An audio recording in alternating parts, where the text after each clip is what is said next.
Hey everyone, welcome back with another session of social studies. I hope you all are doing well. So today we'll start a new chapter, that is beginning of the freedom struggle. So let's begin. Children, like the revolt of 1857, it did not produce the expected results.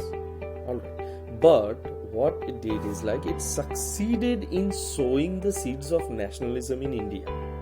That is everyone wanted to be free, and it gave an inspiration to the people to struggle for their freedom.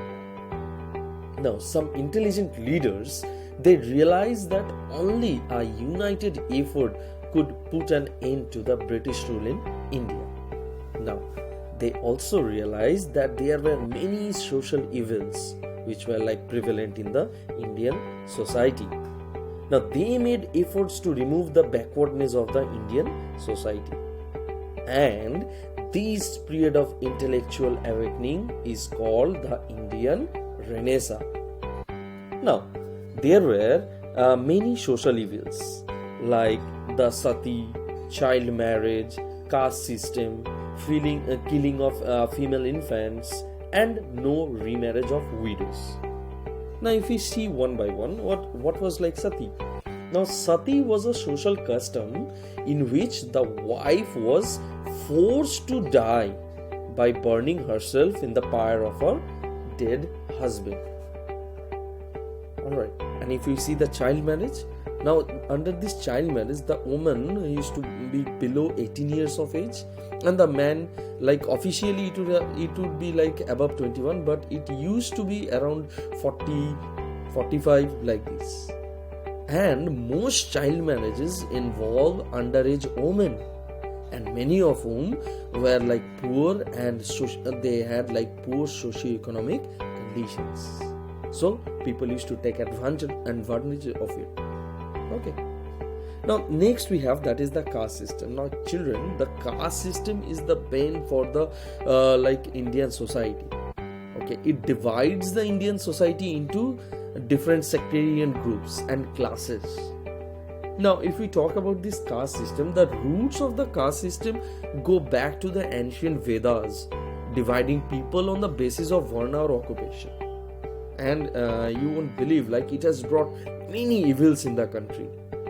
Even today, if we talk, it plays a predominant role in our society, despite the growth of culture and civilization. Alright. Next, if you see, killing of female infants. Now, what is this? Female infanticide is the intentional killing of baby girls due to the preference for male babies and from the low value associated with the birth of females. Now, these practices arise in areas where cultural norms value male children over female children. And lastly, if we see, no widow remarriage. Now, it's a marriage that takes place after a previous marital union has ended, as through divorce or widowhood. Okay. Now, if we see, the upper caste Hindu society, they had disallowed this remarriage of widows. Okay. So these were all the social evils which were prevalent in the 19th century Indian society. Now, the prominent social reformers who worked against such evil practices were Raja Ram Mohan Roy, Ishwar Chandra Vidyasagar, Dayanand Saraswati, Sir Syed Ahmed Khan, and Sri Narayana Guru. So all these were the prominent social reformers. Okay. Now, if we see one by one, Raja Ram Mohan Roy. Now, Raja Ram Mohan Roy, he worked towards eradicating unfair and unjust social customs like sati and child marriage. Now, he fought for women's right to inherit and hold property also. It was due to his efforts that the British government enacted a law in 1829 abolishing sati. Next, if we see, Swami Dayanand Saraswati. Now, he was also a social worker, alright, and he worked to eradicate the caste discrimination, child marriage, idol worship, and blind faith and superstitions. Now, he founded the Arya Samaj, meaning a noble society, in the year 1875 to spread awareness about the need to destroy social evils in order to create a novel society.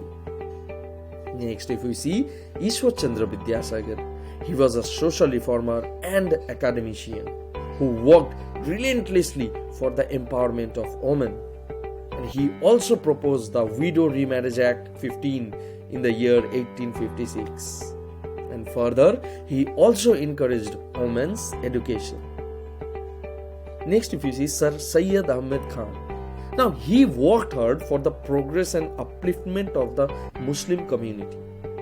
Also, he convinced them that Western education was important for the progress of the Muslim community. He founded the Aligarh Muslim University and insisted on the education for women as well. Okay, and lastly, if we see Narayan Guru, Sri Narayan Guru. So the Guru, he was a Hindu saint who worked towards reforming Hinduism, staying within the frames of the religion. So he led a reform movement in Kerala by rejecting casteism and promoting new values of spiritual freedom, social equality, and upliftment of the downtrodden people. So this way, all these reformers united together. Alright, they imparted education and formed associations and institutions to spread their messages to the people. Now, along with all this, Indians also started newspapers. Now, many Indians drew the attention of the British towards their problems and needs. So, this way, one by one, they abolished all the social evils which were prevalent in the society and marched towards the freedom struggle. So, that's it for now. I hope you have liked it. So in the next session, we will discuss about the birth of the INC. So until the next time, bye bye.